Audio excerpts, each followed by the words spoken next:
Hey Kurettes, so I will be doing a very important video today. It is the top 3 secrets to a glueless frontal wig.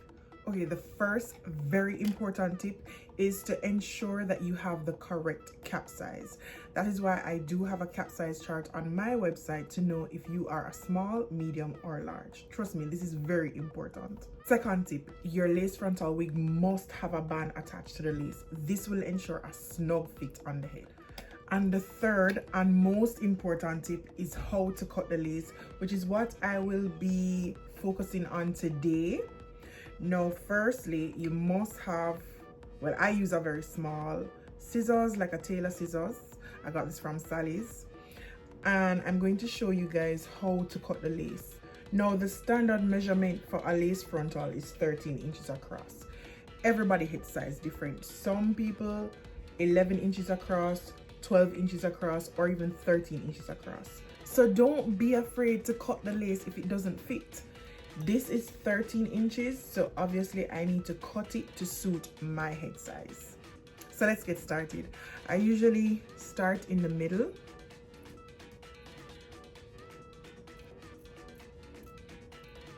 Now, you don't want to go too close to the hairline. You want to leave room for error. So I don't go all the way up to the hairline. And then you're going to, hold on, let me use my mirror. I don't want to make any mistakes. So you're going to do it in a zigzag pattern all the way across, and you're going to follow the pattern of the hairline. So you're going to come into this little section, then you come out,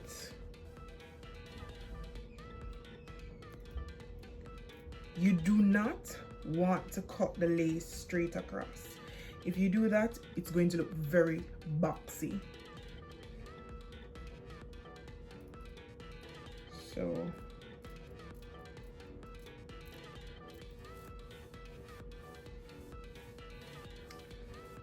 we are, and you can always go back and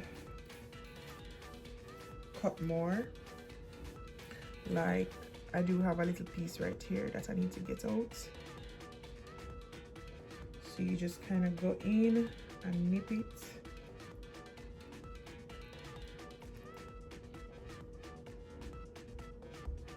All right, so I still have the flap right here. So if you can see clearly, this is all lace which is over my ears, so we need to get rid of all of this. So what I'm going to do, I'm going to use my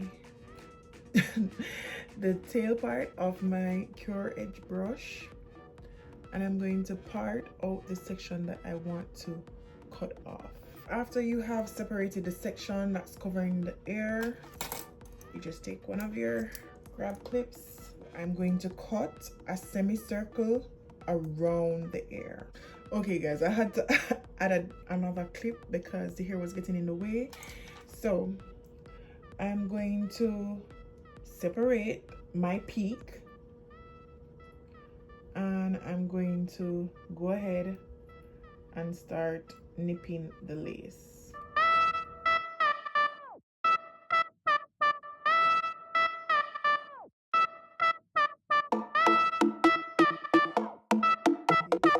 All right, so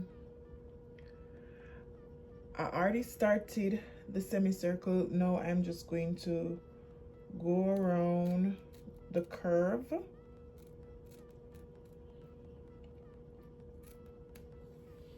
Okay, so this is what it should look like now. So now that we have the semicircle around our ears, we still have the flap, which is still very long. So we have to downsize this flap according to our head size. So we still have more lace to cut. See, don't be afraid to cut it. So we still have more lace to cut, and we are going to razor down the hair and kind of pluck it to let it look more like sideburns.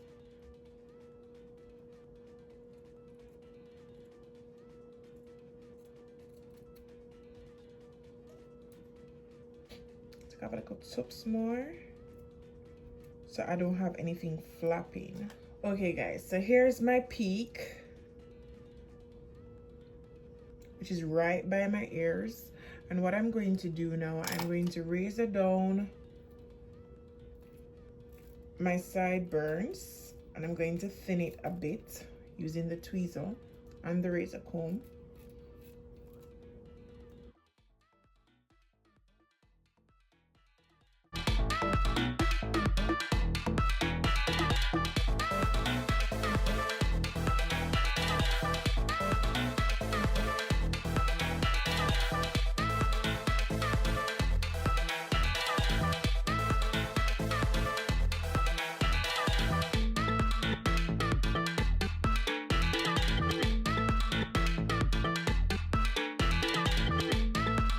So I'm going to use some of my Kuroam foam mousse to lay the hairline. Okay guys, so I went in and I used my Kuroam foam mousse to set the hairline and set my sideburns, and I'm still not wearing any glue. And when this dries, it's going to have a soft finish. It's still kind of wet, so just give it a moment when I do this other side, and then we'll check back on the left side and see how this dries. So you're not seeing the flap anymore because it's cut to fit by my ears, and I use the Kuroam foam mousse to set my hairline. And now we're going to do the other side.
Okay guys, so this side is dry. It will feel a little stiff after using the Kuroam mousse, but what you do, you just rake it out and that will give the soft finish.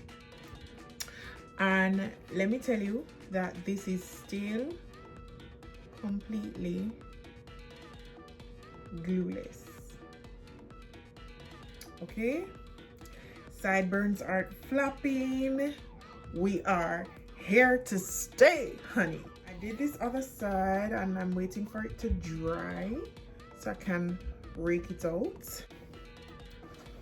Detangle.